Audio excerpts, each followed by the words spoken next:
Yeah, we're live. Look, I haven't got my boots on. These are official swamp boots. Who made these? I think these are Brunts.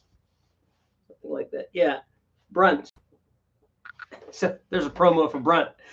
These are good boots. I used these when we went snake hunting in Florida to wrestle pythons. The python I wrestled was 3 or 4 feet. It's pretty small, but I was there just in case gators tried to get me or anything. But tonight we're going to talk about two things. One, puppies. We got one of my Goldens that you see all the time come up here and say hi to me. He's 2 and he sired a litter of golden puppies, and they were old enough now to be brought over. So they brought over a whole carton of puppies. Oh man, just awesome. So it was very cool to see that. And so he got to meet his puppies a little bit. He's a little bit too young, a little bit too rambunctious. I don't know if he knows how to behave around puppies, but we got to play with them, which was the awesome thing. So puppies would just, I don't know if you've ever been around lots of golden retriever puppies, but having all of them jump on you and attack you and bite your ears and stuff, just like it's like a little slice of heaven. But what we're going to talk about tonight is, excuse me, other than puppies, I got an interesting question today. Somebody was asking about, and this is how things get started. This is how myths and inaccuracies get started. So the question was, it started out as a statement, is somebody said, well, I had people tell me that 440 Dodges, which we've got 446 pack, awesome, whatever that's in, it's going to be awesome. So the 440, the Hemi gets all the love because everyone talks about how much power they make, and they did make a lot of power. But the 440 was really the workhorse of the Mopar family. I said, yeah, you could make an argument that that's the case. And he said, yeah, I heard, I had a buddy of mine tell me how they used to just walk all over all the Chevys and Fords. I'm like, well, we can say that the 440, like a 6-pack or whatever, was a cool car, and it had like grabber air, and it had there were definitely lots of cool Dodge vehicles. Particularly, and if you put a 440 in it, it's better than having a smaller motor in it. All of that's true, but it doesn't have to be the best thing, and it probably wasn't the best thing. If for no other reason than the thing that I pointed out to him was like, look, a 440 was good. It's better than a 400, maybe better than a 413 or a 426, because it's bigger. That here's the problem with the Dodge, and here's why. If you were to build a 440, whatever the hottest 440 was, it's a 375 horse version. You build the hottest 440, and then you build, like the motor that I have in my garage that I haven't put together yet, an LS6 454, like the Chevelle motor. The 454 is going to make more power. And the reason that it's going to make more power, we could all pick lots of things, it's an intake manifold, it's a carburetor, it's compression, but really it's cylinder heads. A set of big block Chevy Recport heads flows more than a 440 Dodge head does. And probably not by a little bit, probably by quite a bit, I'm thinking. And so that, having more head flow, which is one of the things that makes the LS motor so great, particularly the Recport stuff. When you have that much head flow to play with, it's a lot easier to make power. So when you have a 454, which right off the bat is bigger than a 440, we can compare the 427, then the 440 would be between those two. But when you have lots of head flow, you have the ability to make lots of power. So then when you add things like compression, good, in this case, they were dual plane intake manifolds, a good sized carburetor, compression, carburetor, cams, when you add all, and then displacement in the case of the 454, when you add all of that stuff, you have the potential for a much better combination. It just gets easier to make power with more head flow. So if you're trying to make, a specific output with a specific displacement, having lots and lots of head flow makes it a whole lot easier, because then you don't have to make what we call a specific output relative to the airflow. So a good rule of thumb for making power versus cylinder head flow is that you double the peak flow output. It's assuming that, a lot of things, assuming that your camshaft has enough lift to take advantage of wherever you're quoting that maximum figure at. And again, this is still just a rough estimation because most factory things aren't going to be anywhere near that. In fact, most aftermarket things aren't going to be anywhere near that, because that's a really, really good combination. If you've got heads that flow 300 and you make 600 horsepower, you're doing pretty well. Guys do more than that by really, taking advantage of all the other things that are going on with that motor. If you put a dry sump on it, you have really high compression, you have a really good intake manifold, a cross ram or a downdraft or whatever, tunnel ram. You have all these other things that are going to help you make power. Then you're taking better advantage of that amount of airflow. But the question is, do you want to do that? A good example of that is the Boss 302 versus the DZ 302. Not very good heads on the Chevy version, really good heads in terms of airflow on the Boss. The Boss was able to make their power output, which is more than the Chevy, with a much, much smaller camshaft.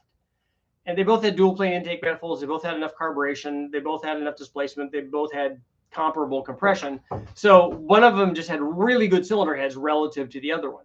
Hello, did you get to see Puppies today, huh? You did. Who do you smell? Who do you smell? Who do you smell? I know, the Puppies, huh? You smell them. I smell those other doggies, huh? I do. I smell Buttercup too, huh? That was the mama, huh? That was the mama. I know. I know, you're a good boy. Okay. Go get your brother. You're good. So, a lot easier for the Boss to make power, than the Ford was easier for it to make power than the Chevy did, because it had lots of head flow. And this was my response to him when he was talking about the Dodge. Again, it's not an all-out absolute thing. Chevys are better than Dodges or whatever, because a Hemi Cuda for me, that's a really, really cool car. Even a 440, even a 346 pack like Barracuda, very, very cool. I like. There are lots of cars that I like, but that still doesn't stop us from looking at these things analytically. Did a big block Chevy Rekord head flow more than a 440 Mopar head? I think it did.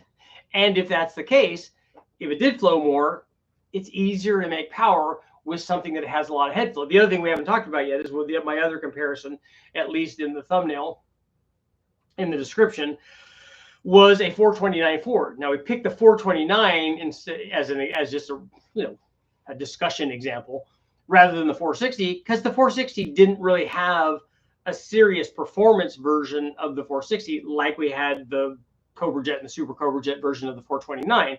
But in that case as well, I don't know, excuse me, off the top of my head, what a 429 Super Cobra Jet head flowed, but I would venture to guess that it's better than a 440 head. It's probably, somebody let me know if they know what these flow numbers are. I'll have to go look them up and see if sometimes it's hard to find like unmolested heads that have not had some sort of multi-angle valve job done, some pocket porting, or because everyone wants to make that stuff better, especially if you got Super Cobra Jet head stuff. Now we would want a set of stock ones of those. But back in the day, they were performance head and everyone's porting them, because you want to make, if what you were doing was making power, the thing that you wanted was even more power. And the way to get that was take those really cool heads and then make them even better by porting them and make them really cool. So the Ford and Chevy, I think, had an advantage in cylinder head flow over the Dodge. And so if they had comparable displacement and they had comparable compression and they had comparable cam timing and induction systems and stuff, just having more head flow just makes life easier. So, like we see with a rec port version of the LS head versus a cathedral port, the rec port's better. It flows more. Yeah, the smaller heads can make more torque down low or whatever, and that's all fine. But if we're talking about power and we're talking about performance, more head flow, obviously always better. Okay, let's.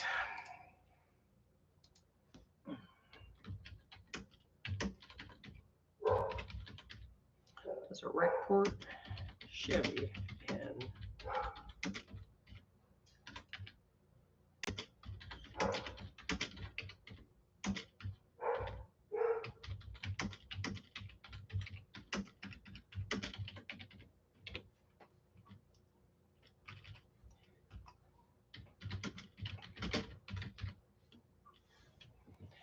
Does a Recpart Chevy and Super Cobra Jet Ford head outflow the best stock Mopar 440 head? We'll see. See what we see. Puppies, yes. Puppies are awesome. Knowledge Jet. Let's talk puppies. You just can't get enough of that.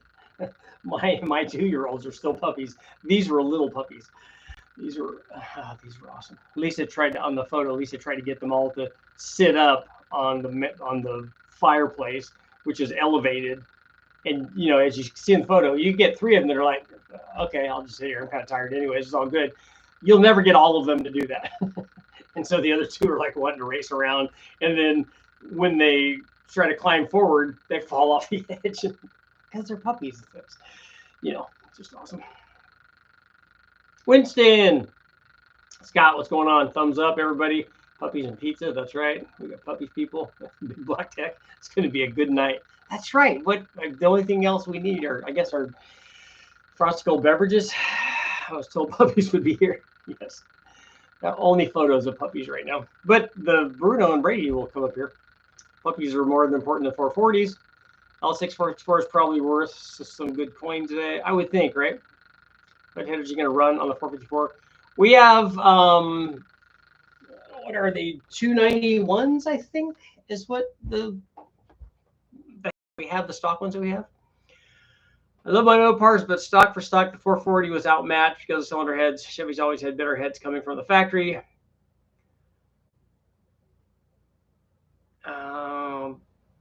But you can make them run. Yeah. And again, the problem is I don't even think a ported set of 440 heads would do what a ported set of either Recpart Chevy or Super Cobra Jet heads would do. I don't think they could get them to the same spot. I just don't think that there was enough there. 440G's heads designed for before 1958. Yeah. Big block Mopar, big block size with small black heads. Yeah, Dan, that's kind of what we're talking about. Lack of head flow can be fixed with boost. I'll just say pure stock drags, not the factory peering stuff. The actual pure stock's L88 wipes the floor with everything, and the tears flow regularly. Eric and Ellis 6454 with snowflake heads is big money. Yeah, if you have an LS6 that has the L89 aluminum head option on it, that would be worth some money. 70 Coronet RT. I think my friend restored a few years ago. Had a 440 B5 blue car, vinyl top, 747. Nice. What head gasket would you run on an L88 427 with the original L88 aluminum heads? I don't know. I'd have to look at the Felpro catalog to choose which one I would run. The thing that I would be concerned with now, is it a set of early L88 heads? Is it the closed chamber heads, or is it the later open chamber L88 heads? Because they had both, and that's the same as the L89 option head. The thing that I would be concerned about with those is those original heads are worth a lot of money, and also they tended to be porous. So you got to figure, well, it's just going to be problematic, even if it's all working right. Mopar made up for it with the Hemi heads. Yeah, just got some free Felpro 454 head gaskets the other day. Now, if you only had a big block, just do a 557 Ford. Yeah, those are good.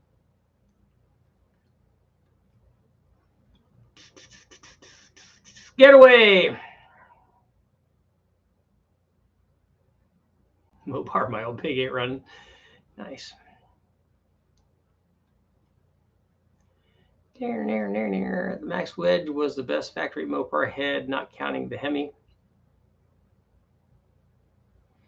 Did the Max Wedge head flow any better than the other heads? Buy crazy money, I'd do a big block Ford and a 69 Mustang Fastback. I do like the 69s and 70s. Dulcich had some interesting things about porting Mopars in the 80s. Yeah, he's done a lot of that stuff. Factory 440 heads suck, but the Max Wedge exhaust manifolds were the best factory exhaust manifolds from any of the big three for 400 cubic inch plus engine families.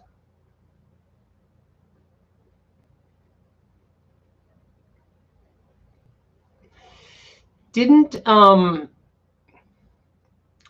the 427 version of the 409 have factory long runner cast iron manifolds?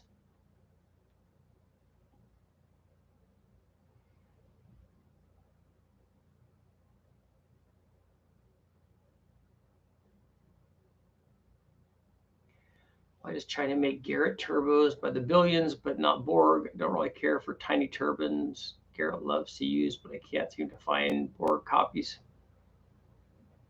At what point did Kazi do the Super Cobra Jet heads? You mean like what year was that? I'd have to go back and look at my test data, but we ran a set of those when Kazi did those for Ford Racing. Recounting 440 Indy heads of stock? No, just because they were on a stock car. 66 to 441 440s can make 450 horsepower with a cam spring change. Mine did, and that's all fine. It's just that doesn't stop us from talking about the head flow.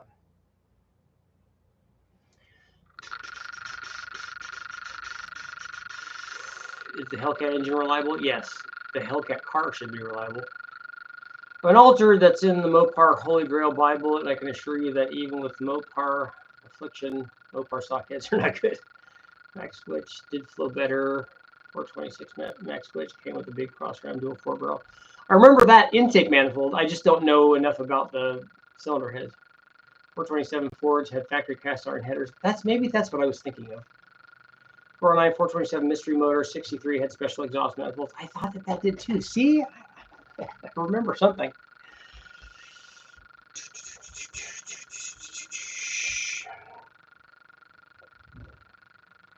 The mystery motor wasn't the 409 427.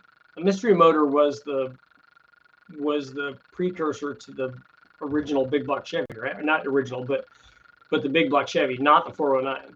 The 427 was their ZL1, was for the racing deal. How about Rammer 4 Pontiac heads? Any flow data you can share? I don't have any, but I'm sure it's out there. I'm sure. Look at Stan Weiss's stuff. He probably has some. Have you ever run factory Cobra Jets or Super Cobra Jets on a combination? I have not. I believe you're correct about the W427s. I know the Ford R Code FE427s had great long branch manifolds, and the Super Duty 421s did too. As mentioned, Mopar manifolds were better mostly. So how are you rating that? Like, how are you determining that? Have you flowed all of those exhaust manifolds to see relatively how they are, or do you like one that looks because it looks better than the other? I'm just curious how you're judging that. Max wedge heads had very large ports and took special intake and exhaust manifolds because of the port size. With Chevy double hump heads comparing the conversation, those are small block heads, so we're talking about big block stuff.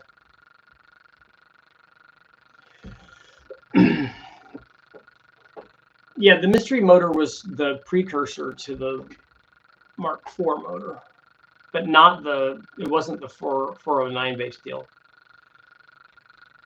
John Kazu, my go-to guy with 4 big block power plants. He knows. Dan, a factory fuelie head doesn't outflow a peanut board head.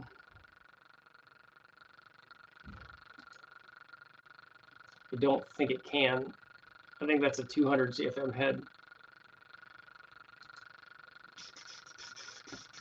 Base my claim on the Mopar exhaust manifolds based on dyno testing versus long tube headers on the same engine. I know, but we don't have that. We don't know how that correlates to the other ones. Like, does that one flow more? Because it wouldn't make any difference what they did versus a header for a Mopar if we were comparing them to the Chevy stuff or to the Ford stuff. Big block Chevy manifolds on passenger cars, non-Corvette, basically a log. That manifolds are much better.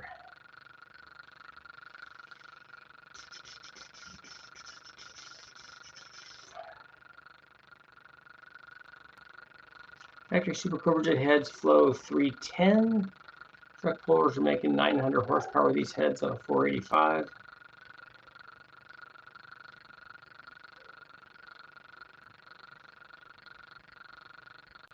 How do you make 900 horsepower from a head that flows 310 CFM if you're doing it naturally aspirated?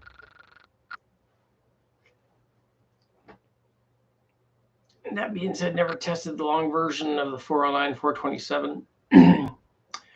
Yeah, I don't know that people would. I think that those things are too expensive anymore.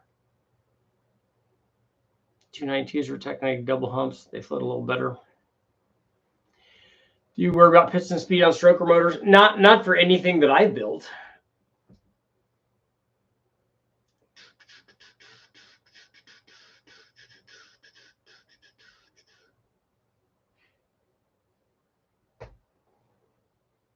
Drag version 409 63 was referred to as the mystery motor. There was a 427 for NASCAR.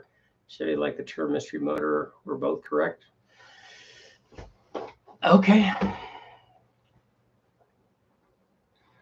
Ran a set of 881 port polished on a small block 400.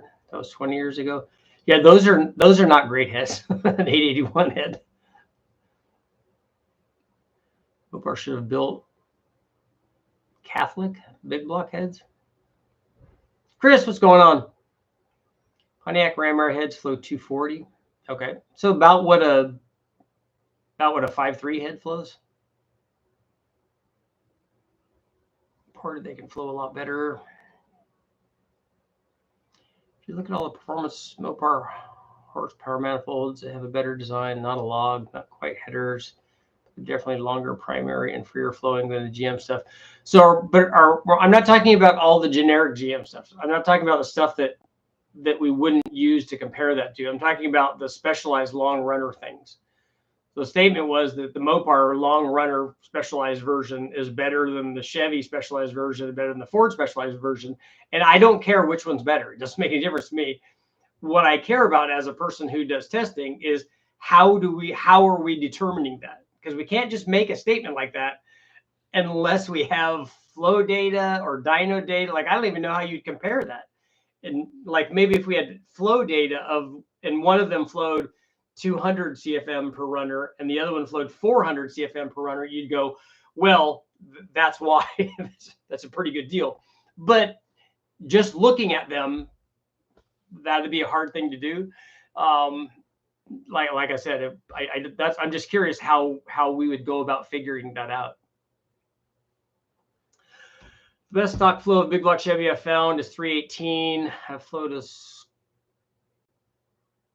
Super Cobra Jet 429, had 340.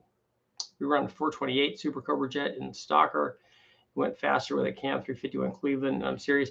A 428 Cobra Jet or Super Cobra Jet is not a good choice. That's an FE motor. So those heads are not going to be anywhere near what a 429 Super Cobra Jet is. It's not even going to be in the same.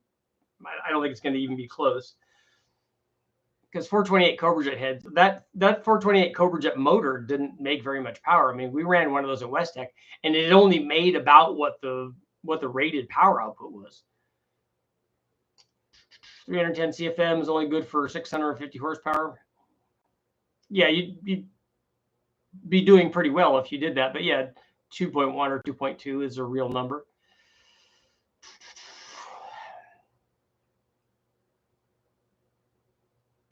$9,500 big block is out of my price range. Putting 454 and 84 C10 at work. Don't know much about it. Salt dual plate intake manifold. Some Edelbrock, a rando Edelbrock carb. Told it has a cam. Was rebuilt, not even tested before it came to us. All right, that's good. It's a mystery motor, man. That's the official mystery motor. Were there Chevy and Ford long runner cast manifolds in regular production cars? We just talked about a couple of them. Love to see some big block Mopar 383 builds, heads, cam intake. I think Dulcich has done a bunch of that. And then putting a 375 stroker crank in it, make it a 426. My 427 heads are 67 closed chamber heads, perfect condition. But what you mentioned about being a bit porous or soft is what I'm concerned about. Considering your new old stock OEM head gaskets, since they ran those back in the day, I would think that they would work. I think Felpro probably has aluminum head gasket. Well, I'm certain that they do. I just don't remember specifically what the number is. I know that they have a head gasket for that bore size that will work with that bore size for an iron block and aluminum head. That's pretty standard.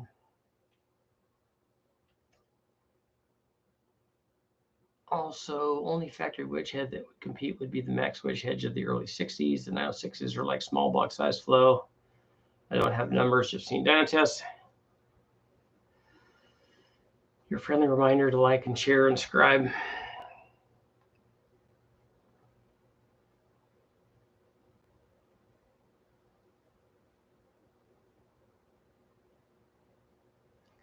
I was 10 in 1980 when we left Texas for Alaska. That's a road trip. Alaska and back on vacation in Winnebago with a 440. Never passed a gas station. They did use those a lot in Winnebagos and RVs and stuff. My LS 427, my head flow is 360 at 700. And my motor made 718 at 7100. You think that sucks? You think that that's bad?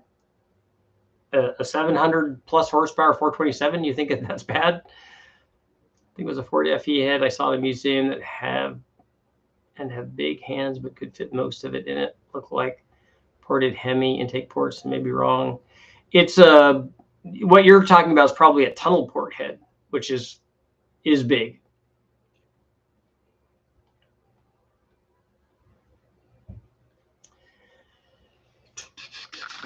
What is a stock Boss 429 head flow? Well, that's another one too. I mean, you could talk about that. I guess that would be, it's a limited production thing, but want to drive my Crown Vic to Alaska? That's a road trip, man.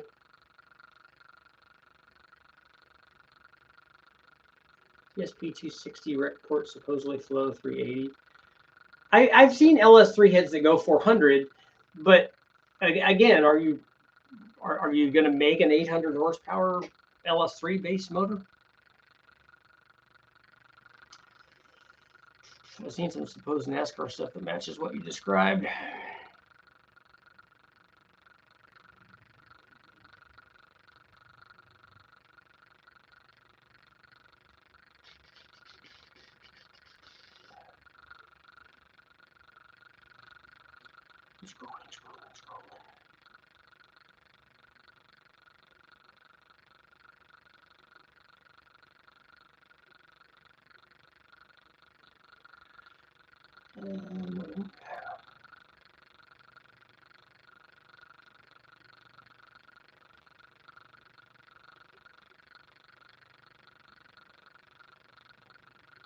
Test was done on a 440.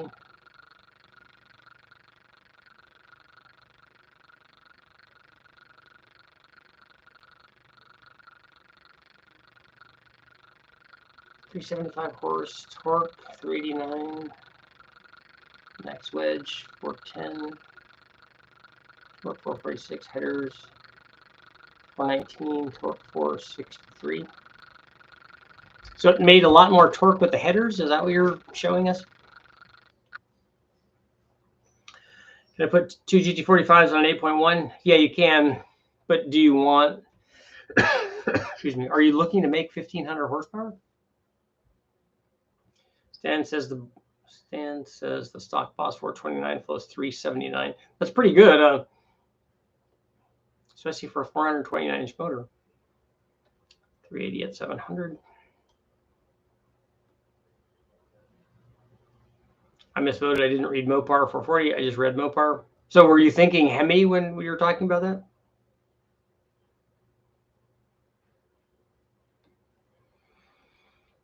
Mark, what do you mean you didn't get the 3800? It was headers with engine 7/8 tubes. Okay. Headers generally do better than factory manifolds anyway.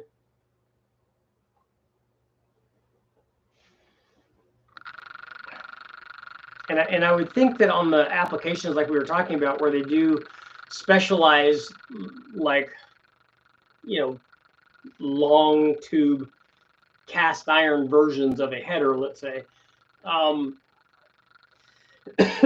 would hope that they would have done that thinking that there were classes that made them run stock exhaust manifolds, and so they were trying to circumvent rules. and trying to get header performance from their stock manifolds. I'm hoping that that's what they were doing. Because those things would be I mean, imagine those kinds of headers with the long Sonic Ram cast iron intake manifold. I wonder how much all that stuff weighs. The replacement 3800 that was going to go in a car at work until I found out it just needed the ignition module. Oh, nice. So it's working? Could you talk on tri versus long tube? Some C4 vet had something like that, but scavenging. I don't know what you're talking about. Tri-wise versus long tubes? The tri-Y is a long tube. Or are you talking about shorties? The AGP Hemi heads flew over 700 if you do them right. So big that my home bench needed 2 more vacuum motors.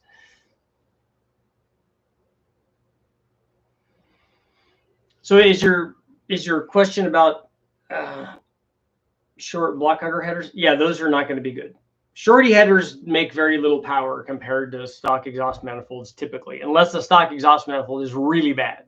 Like, I'll give you an example. A stock truck like exhaust manifold on an LS works pretty good. Shorty headers were worth very little power. Excuse me, on a Dodge Ram, a 5.7, like an early Hemi motor, those manifolds are terrible. And even shorty headers on that do add power. Long tubes add even more, but because those are just like a log manifold with no runners on them at all. I mean, it goes, it's like a little spout that comes out of the head port, but those are terrible exhaust manifolds. And so shorty headers are worth power on that.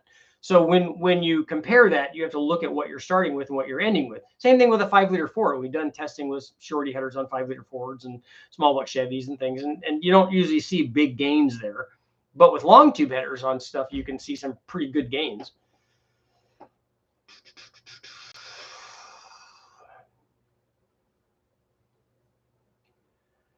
Savage Geese did a great video on the new ZR1. They have the engineers talking a fair bit about the engine. If you haven't seen it, you might find it interesting. I think the big reason is warranty. They know headers on a daily driver, especially with 70 steel, would have rusted and fell off multiple times under warranty. The cast iron stuff definitely is going to last longer than that, right? Ran fine, smelled like a burnt oil, probably PCV or similar. Definitely not blow by or anything. Guy must have been happy enough with it. I guess he took the car and didn't bring it back. Nice. The mufflers were lucky to make it 36,000 miles. Weird thing is the module looked freshly replaced.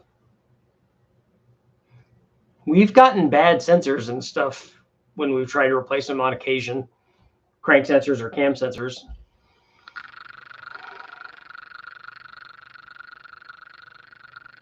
Some of the big 3800s had stainless shorty headers from the factory. Yeah, the stock exhaust manifold, people, for some reason in the 3800 community, seem to think that putting the tubular headers on the 3800s is going to show so much more power, but I've tested it 4 or 5 times now, and I don't ever show any power by putting headers on it. Tried to change out a U-joint today on the F-150. Tried to throw the drive shaft yesterday on the way home. That's not good. What was your top seller during the sale? For richardholderperformance.com, I think our #1 selling piece was the cam and spring package for the low buck truck. I think that outsold everything, and not surprising. It was the first thing that I had brought, and then teaming it with a set of springs, especially those $79 BTR springs, it's just a good problem solver for people. And that's why we're going to continue to do other combo packs, other packages. People got a good price. Canvas all time. It is, and like I said, it had the right springs, and it's easy to put on. Guys got a good deal. So and then now we also have the injectors, because that's a really big thing. And I blame myself for this for years and years and years of not talking about that as much as I should have. My answer was always that, yeah, we had big enough injectors on the engine dyno, but people out there don't have that. They don't have what we have on the engine dyno. So when I'm talking about doing a comparison on a cam, like we put that low buck truck cam in a 5.3 or 4.8 or whatever it is, and it gains 60 horsepower. It only does that because we had big enough injectors to start out with. We just start out with a big enough injector, and we don't change the injector during the process. But that's obviously, it's possible to do that because when you're running it stock, you can run it with stock injectors and make stock power, and it's not a problem at all. It'll support that because the OEMs, the engineers that design those motors and the fuel system and stuff did a really good job. They did really, as an engineer, if you have an engineering degree, you probably did really well in math. You can do the simple math that it takes to calculate how much fuel you need to make a certain amount of power. So all of that works out fine. But if you don't have enough fuel and it's something you need, which is why we're putting together packages for the cam and springs and fuel pump and injector, so that you can make the power that you want. And that's that'll be an easy thing. And like I said, I haven't talked enough about, I don't think, about injector upgrades, because when I'm doing the videos, I'm talking about putting a cam in, the thing that I want to talk about is the one thing that I changed. Okay, we had the stock cam, we took that out, we put the low buck truck camshaft in, we made 60 horsepower, that's great. But the person reading that doesn't have all the things that we have. They don't have a Holley management system. They don't have a big fuel pump. They don't have the right size injectors.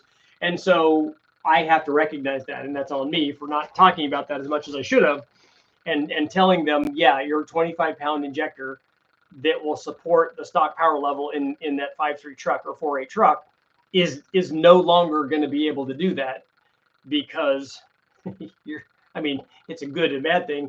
It's a good thing that the camshaft offers a 60 horsepower gain, or how much, depending on what camshaft you put in there. That's good. But it's also not good if you don't have enough fuel, because you're not going to be able to do that. You're going to burn the motor up if you just try to run that on injectors that will support 400 horsepower and you're making 450 or 460 or whatever.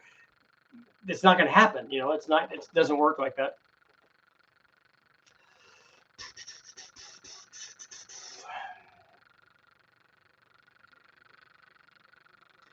Is a gap tool grinder wheel on the list of possible future storage? I can do that. Summit and various places sell the ring grinders like we use. The one that I have that we used at West Tech is from Total Seal, but other people now have those, and those are cool.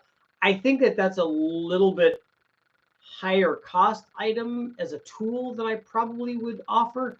I don't know of a less expensive way to do that. That's still, technically accurate and viable right now. But that, maybe I can get those tools, get a good price on those. Months. What's the biggest cam in a stock Elm 7? Do you mean what's the biggest cam you can put in there? We have Nova Scotia duck tolling retriever pups on the ground right now, plus Mopar projects. Puppies are awesome. I'm gonna have to look that up. I'm pretty familiar with most dog breeds, but I haven't heard of that. Everyone needs at least LU 47s or equipment, or everyone should be running at least 80s for most performance applications. And that's what I've been telling everybody for years. Yeah, we just put DECA 80s in it. Well, I can do that because I don't care about spacing them up on a truck manifold or whatever. But now we offer the right length injector, so it goes on, it bolts on, does it the right way. Because I have to admit, while I'm dyno testing, a lot of the stuff is it's right now. It's not right, but it is right now, and it'll work for a few passes, and then we can worry about the other stuff and swap over a bunch of things. So I got to get a lot of testing done. So, but having the injector that bolts on, so you don't got fuel leaks and all that, that's a much better way to go. And obviously, we have those up at the store.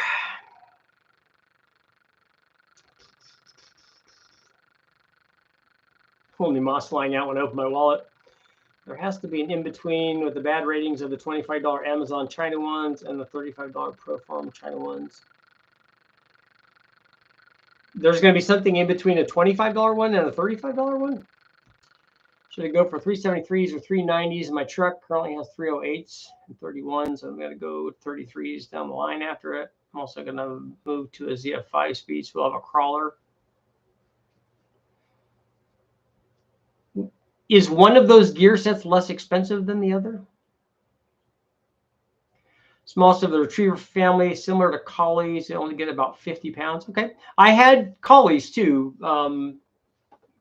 Not small ones like regular sized collies like Lassie. I don't know if you would call that a border collie or not. I thought border collies were smaller. Soon you get a Olds 455 to this. That would be cool. Currently collecting parts for a single turbo 96, 1500, 350. Definitely want good torque and horsepower. We'll never see a truck. Just need a good tow daily truck looking for 550 wheel horsepower. This should be pretty easy to do out of a 350.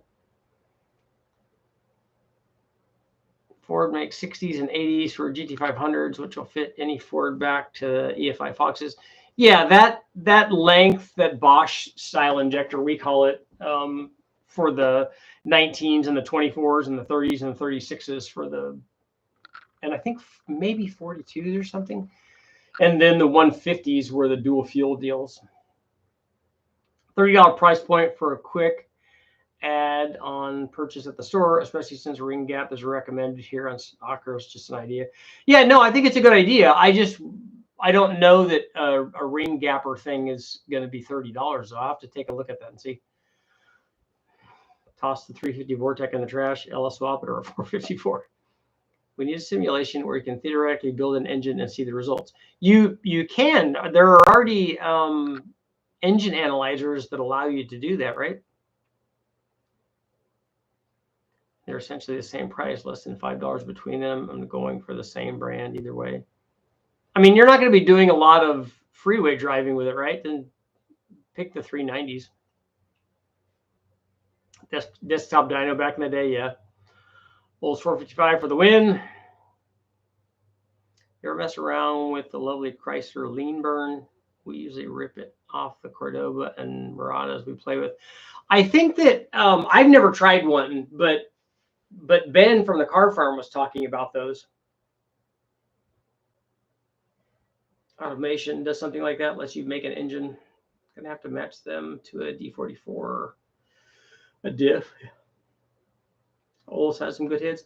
Did the Oldsmobile heads flow well? I don't ever remember hearing them be like a big block Chevy head or a Super Cobra Jet head. I thought an Olds head was more like a Buick head and more like a Pontiac head.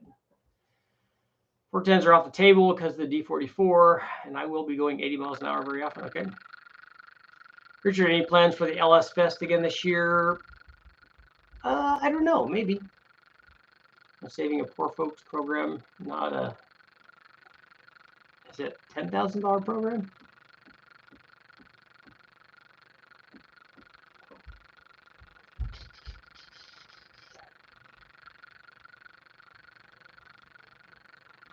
Our headquarters. What's 5,000?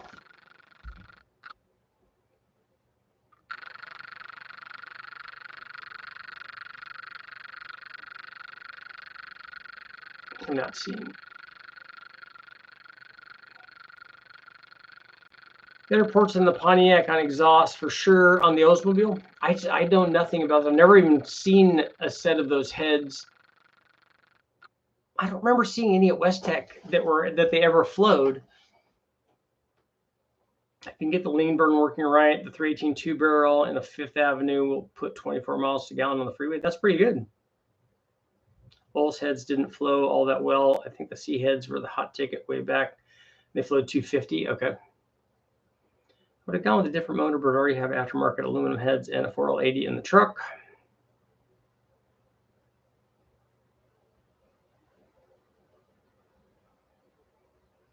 Olds E-Code heads had good flow. Sounds like a Predator's in the room. Are you hearing my...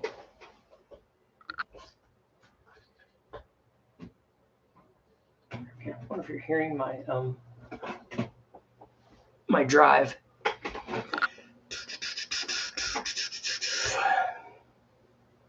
Thought the J heads were the good ones. Do they make a... Is a J head an Oldsmobile head? I know that that's a Dodge head, a small black Dodge.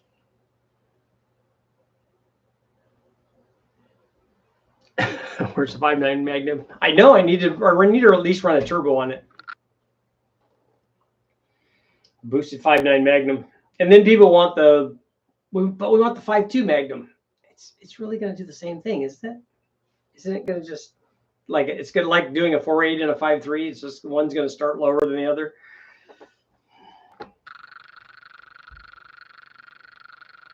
That's what I think. Yeah. Although I have been wrong before. It would be good though to have 318 power numbers and versus 390 or the 360 stuff.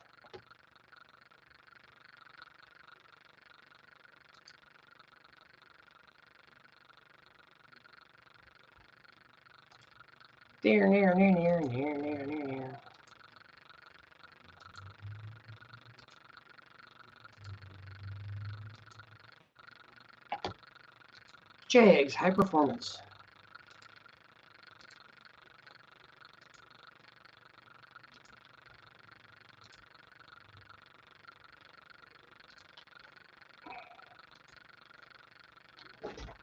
Okay, so let's do it. We're going to do our poll here.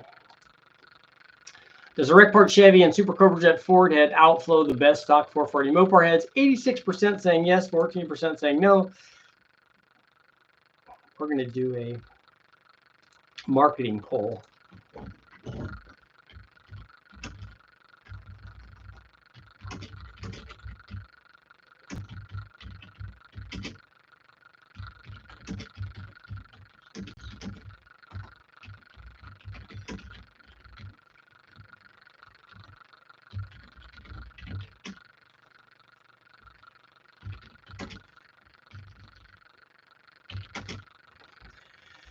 Do you pick Summit over Jags for buying performance parts? I think I know where this is going to go, but we'll see.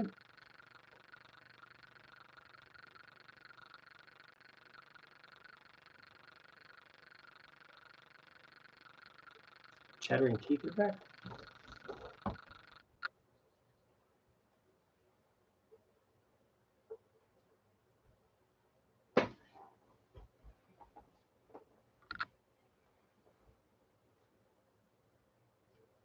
Got an eBay GT45 turbo and a 5.2 to make 700 horsepower. Basically max out the turbo. You had that in there already? Have you run it on the dyno or anything? 14 pounds of boost limit and 14 degrees on a stock 5.3 with pump gas. That's what Matt says. I've never tried that, and I don't know if he means 14 at the horsepower peak, or 14 degrees of timing, or 14 degrees at the torque peak. And is it less than that everywhere else? I think that would be safe, since that's half of what the motor would want anyway. But 14 pounds of boost in a 5.3 on pump gas seems like a lot of boost to me. If you're looking for a good head that's dirt cheap in the junkyard, an 88 to 92 318 360 head, pre-Magnum, they're all roller rocker engines from the factory. Are the heads any good? Or do they flow any differently than the other stuff? Earlier ABCs were high compression, but aren't like Pontiac using head CCs for compression. Kind of like an old reel-to-reel. I don't know why, but the 318 was always superior on fuel mileage to the 360. Are you talking about the old ones, the LA motors, or the Magnums? I had to price match Jags with our own eBay store to get a better price. Surprised he didn't send the wrong item and delay me 2 weeks. David, Richard got to say how much your videos have helped me over the years. Happy to help. Pontiac long rod engine, maybe the reason for the low head flow, but makes good torque to 5,000.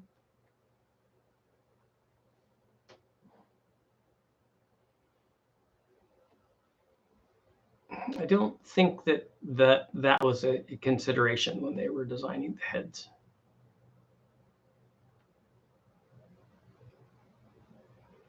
So on my calculators, to figure gear ratio, just know 33-inch tires usually aren't effective. Tried lean cruise on a 5.3 and it only helps a little bit. I'm sure it would. I'm not sure if I'd recommend it. I can tell you running lean burn on my Honda is significantly different. Tim, you're not a Jegs fan? It's not a huge difference. It's like maybe 100 RPM at 75, so 390s will be fine. Just because I'm kind of close to Summit. Convenience is a big thing. Remember Wheel of Fortune? Jake's customer service is practically non-existent.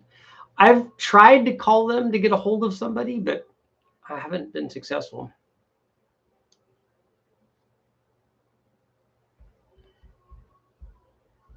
When are you gonna have a video on the 5.2 turbo? Do you mean the 318? I don't even have one of those motors. I have a 360. I have the 5.9 Magnum.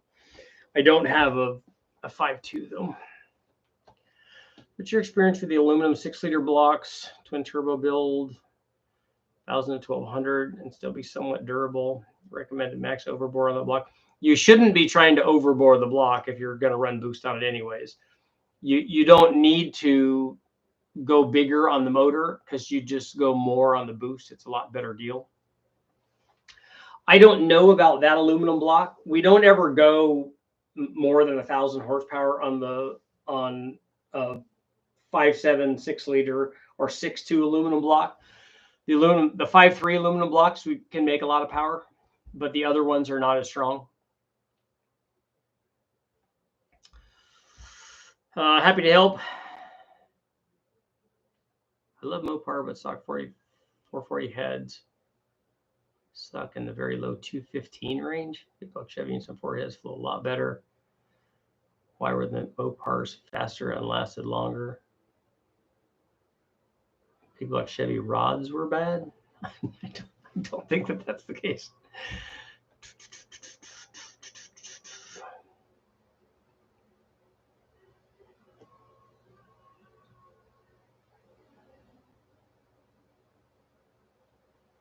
Scrolling.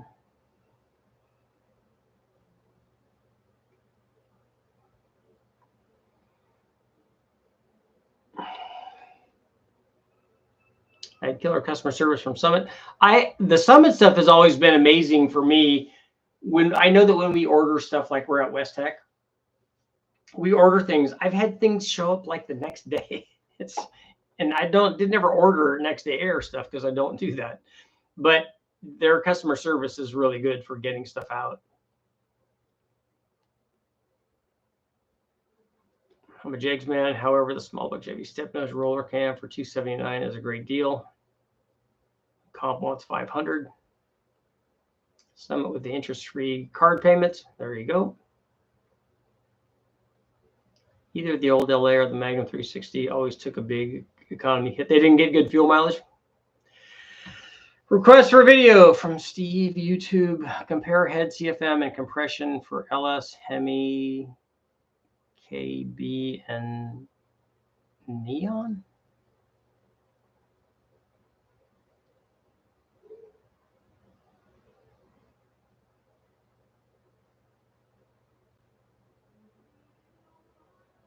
I don't know what you're talking about after Hemi.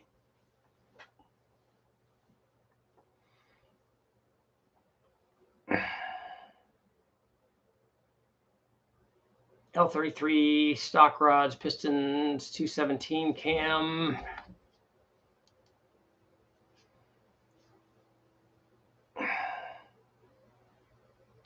It's hard for me to estimate because I don't know how good of a job whoever did the heads are. Holly single plane manifold, 4-barrel throttle button. I don't know. 217 cam. 460, I'm thinking something like that.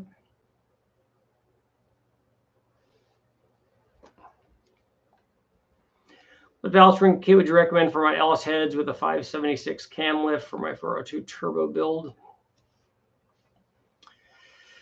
I mean, 576 means 600 lift cam. We have springs for that we have 625 lift springs that we sell for that. I think the packs will work. because I think that they'll do 600.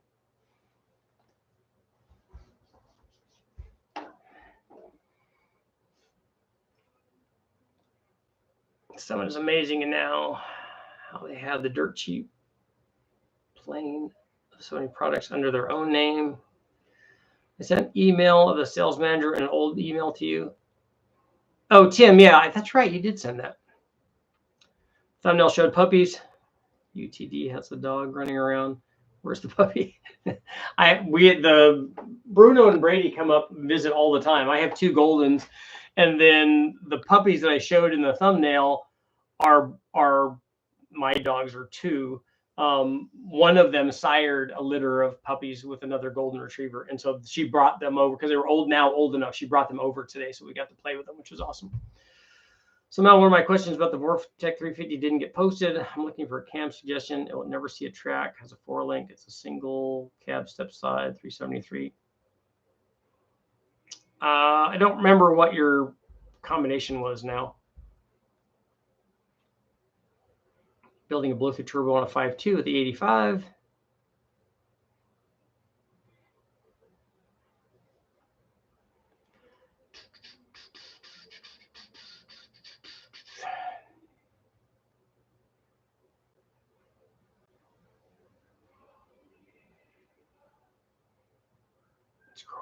Scrolling. Richard, you want to talk to Jake's customer service? Just turn and talk to the fan. You'll have better interaction.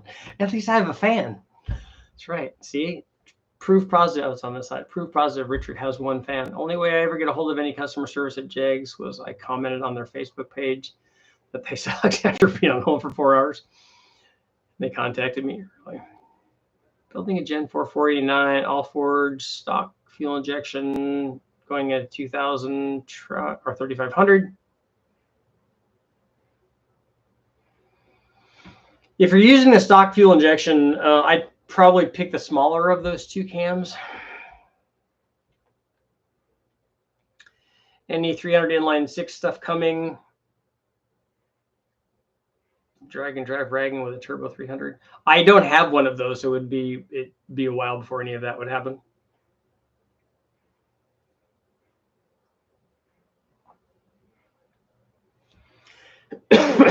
Yeah, Prestige there is doing some inline 6-cylinder stuff. Jake's search engine needs some work. Hard to find stuff unless you have a part number.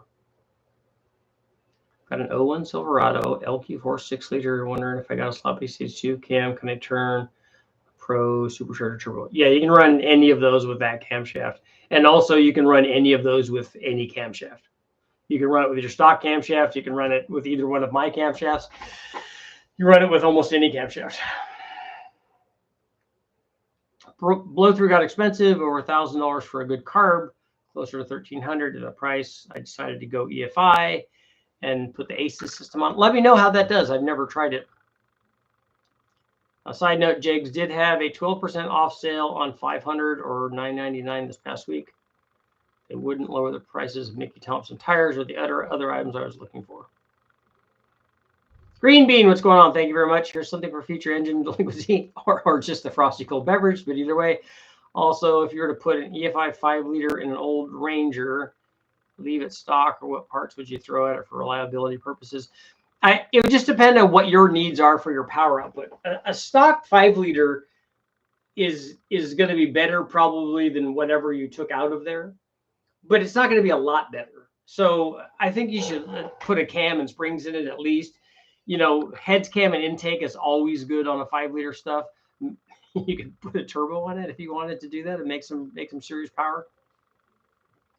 But a stock one, relative to the things that are going on today, like if you didn't swap that motor in there and you swapped an LS motor in there, even a stock 5.3, it'd be 100 more than the 5-liter makes. So it depends on how much power you want. Need some help diagnosing an issue with a 305 Chevy. Every time I go full throttle, it bogs, but stays into the RPM and slightly accelerates. Then I want to ease into it and keep it at 3/4 throttle. It's fine. Do you have a fuel flow issue? Do you have a clogged fuel filter? Could you do a cam shoot on a 347 Cleavor. I'm aiming for a build. I don't have any of that stuff. But why do you think a cam would be specific to a Cleavor?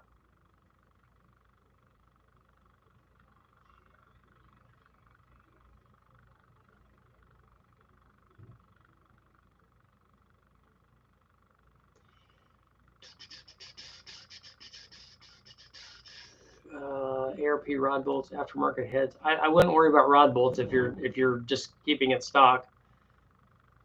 I have a home built carb with a hanger, 10 mods. If it doesn't work, I was considering Aces. I'm subscribed to the channel, looking forward to seeing the progress.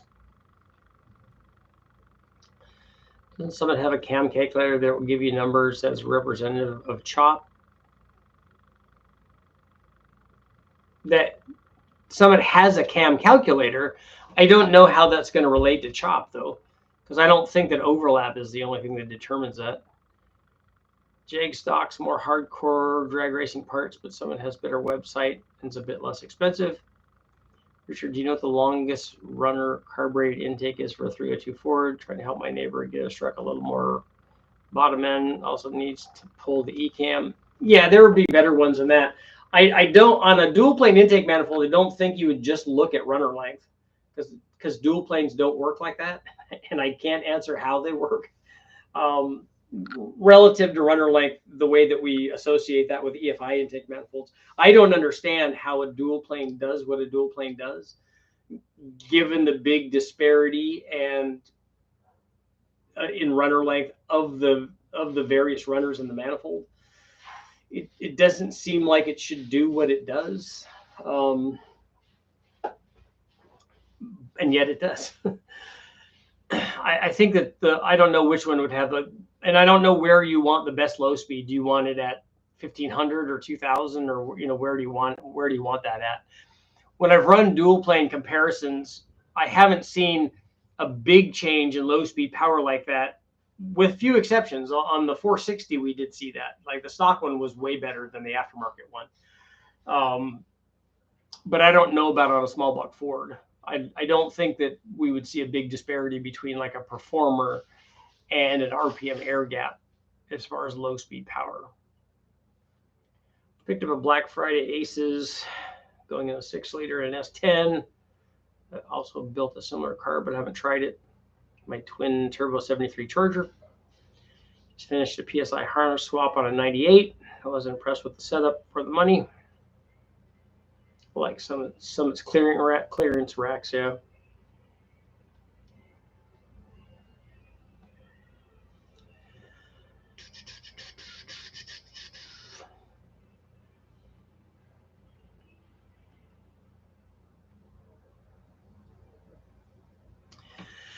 Is $300 a good price for a Toyota SC1 blower?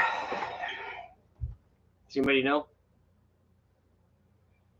Richard, would you rather get an EFI 300 or a stock 462 valve? I can send you a stock rebuild at 46 right now if you pay shipping, or I can send you a good set of stock parts and block. I can go get a 462 valve, and I probably could get an EFI 300, I'm sure, from the wrecking yard. So rather than have somebody mail something like that, it'd be easier for me just to go get one. That isn't the issue. Getting the motor, or even paying for the motor, is not an issue. Being able to have the time and the money to put it on the dyno is the thing.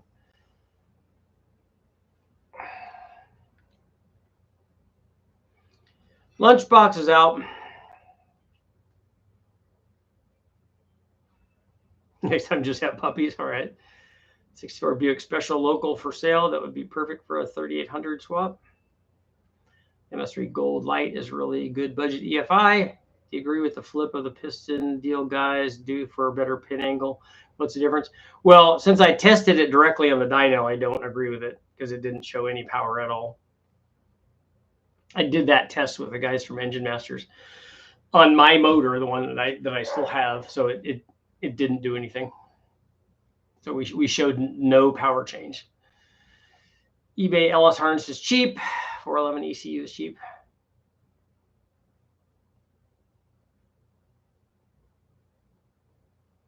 Just got my trash pick snowblower running. Nice. Another free 8 horsepower from the curb. More Atlas 4200 content. How much horsepower will a stock CT 525 make on the dyno? I don't think I've ever run one of those.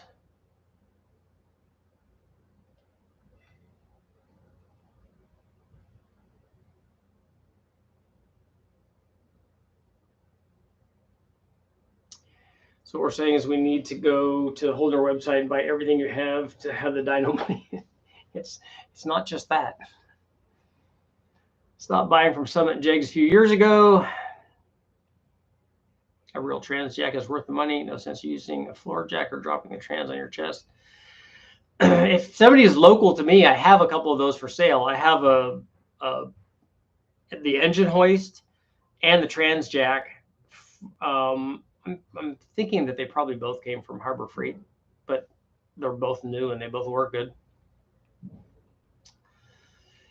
You're only going to find a 440 Mopar or a 429 Ford in the deep south junkyards, Montana, and the woods. Would a motorcycle engine work on your engine dyno? No. It'd be too hard to hook up, I think.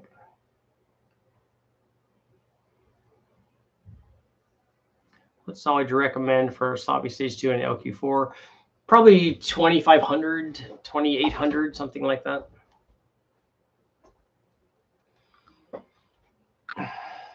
Yeah. Do you pick Summit over Jigs for buying performance parts? 80% saying yes. And on that note, it is time to go. I'm going to go grab Brady and Bruno. Thank you guys all for showing up and for supporting the channel and for supporting our sale that's going on, richardholderperformance.com. It's been going really well, and we've been selling lots of stuff, so that's awesome. And again, thank you guys for all the support. That helps a lot, so I can eventually get down and go do some more dyno testing. And I'll see you guys all tomorrow.